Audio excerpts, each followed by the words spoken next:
aquilo que me dá esperança.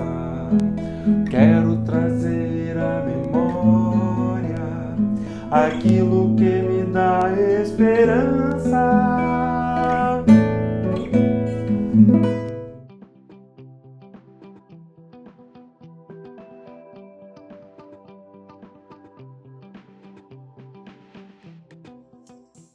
Bom dia, queridos.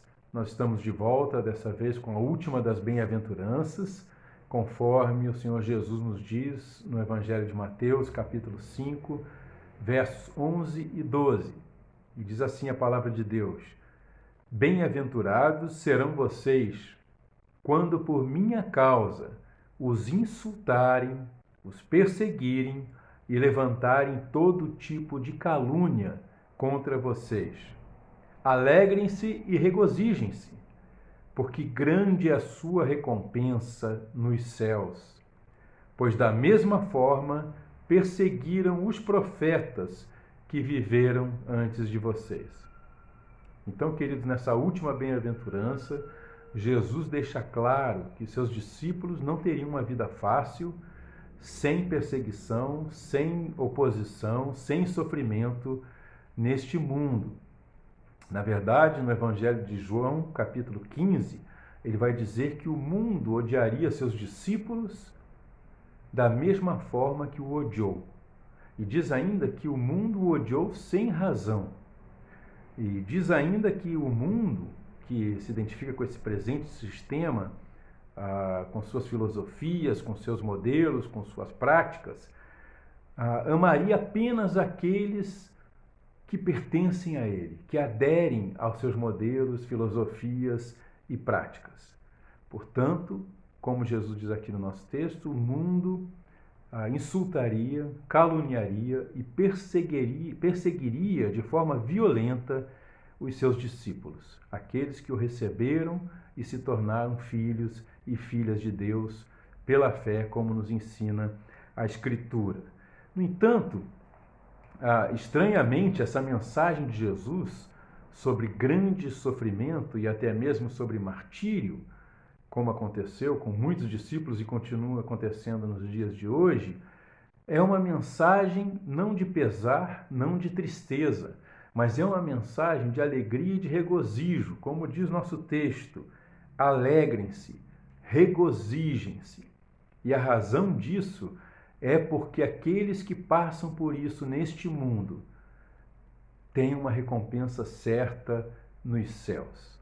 E Jesus, então, coloca em linha os seus discípulos, todos, desde aquela época até o dia da sua volta em glória, quando todos estaremos juntos com ele para sempre, coloca em linha os seus discípulos com os profetas que viveram antes de nós. E as recompensas descritas na Escritura para os profetas, para os apóstolos de Jesus, são realmente maravilhosas. E ele coloca na mesma linha de recompensa nos céus. Então, queridos, nós temos uma coisa importante para nos lembrar quando ouvimos essas bem-aventuranças de Jesus. É que essa bem-aventurança não é para discípulos de Jesus que aderem ao sistema, ao modelo e à filosofia do mundo.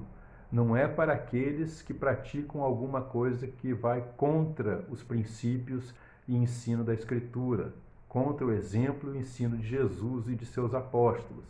Não é para aqueles discípulos que de alguma forma praticam alguma espécie de mal, mas é para aqueles que sofrem, que são caluniados, que são injuriados, que são insultados, e que são inclusive martirizados por amor a Jesus e por viverem segundo seus princípios e debaixo do seu modelo e exemplo, segundo nós encontramos nas Escrituras Sagradas, que aliás é o único padrão de fé e de prática de todo cristão, de todo discípulo de Jesus.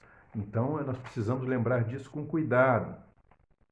E neste caso, aqueles que seguem assim a Jesus, segundo o padrão deixado por ele, segundo o padrão que as Escrituras nos apresentam, estes são felizes. E são felizes desde já.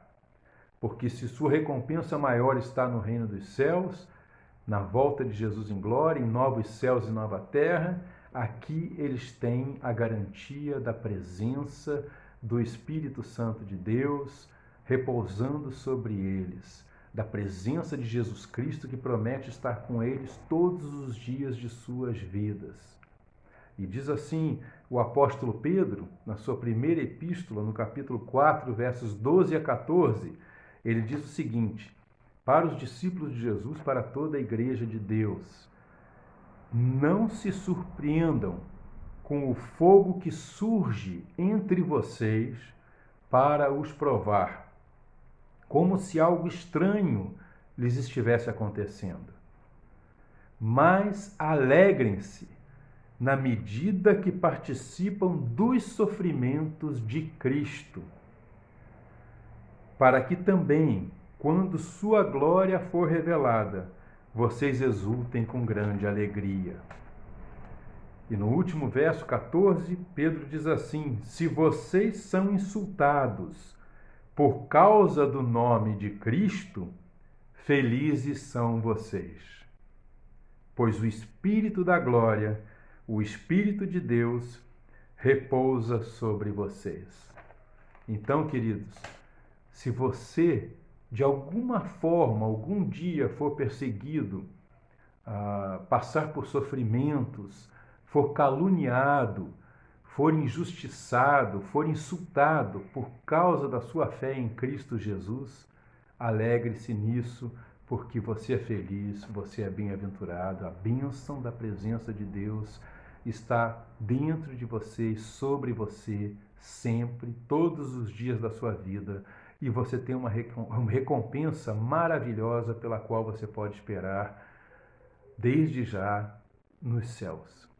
Então alegre-se com isso e que nós preparemos o nosso coração para o dia que chegarem essas perseguições até nós e possamos seguir o exemplo de Jesus, como diz Pedro também em sua primeira epístola, no capítulo 2 da sua epístola, no verso 23.